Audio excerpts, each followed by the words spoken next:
So it's very rare as cigar smokers that really love cigars and cigar culture that we get the opportunity to smoke something that's confirmed, aged.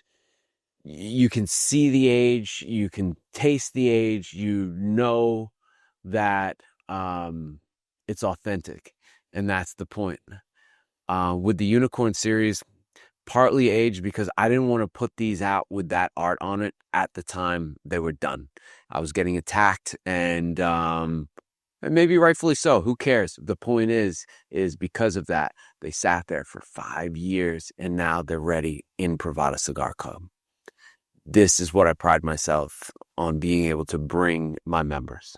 Which we made a mistake on the tasting notes. It's not a Toro, it's a Churchill. And this was actually a famous legendary cigar from about 2005-ish.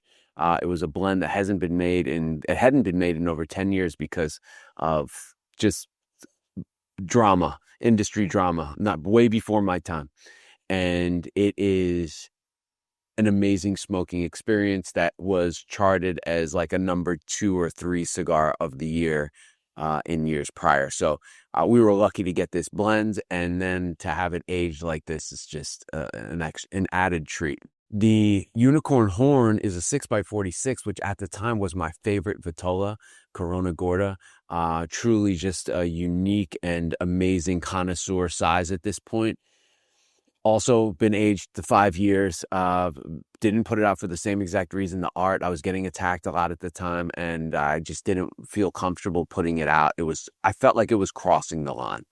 And now I don't think anyone's really paying that much attention. So here it is with 5 years of age on it. I think the special thing about Privada is we've aged cigars that were never really aged before. Most of the Nicaraguan cigars weren't being aged. In fact, in the beginning, I was laughed at. I was told that you don't need to age Nicaraguan cigars, but obviously that's a bunch of BS. But it's an honor to be able to share these kind of cigars with my members at Privada Cigar Club. We're talking about the Crossier. Now, in around 2014, the Crossier had one of the hottest cigars in the market, believe it or not. If you lived in South Florida and you were in the cigar industry, these were the cigars you were trying to get your hands on, and for very good reason. Well, Mr. Santana decided to go to one of his friends in the Dominican Republic who used to run Habanos and make a cigar there with very special tobaccos. The cigar did not come out the way he wanted it to. It's a really great Dominican cigar. And that doesn't, I think, fit his flavor profile. And so the cigar sat.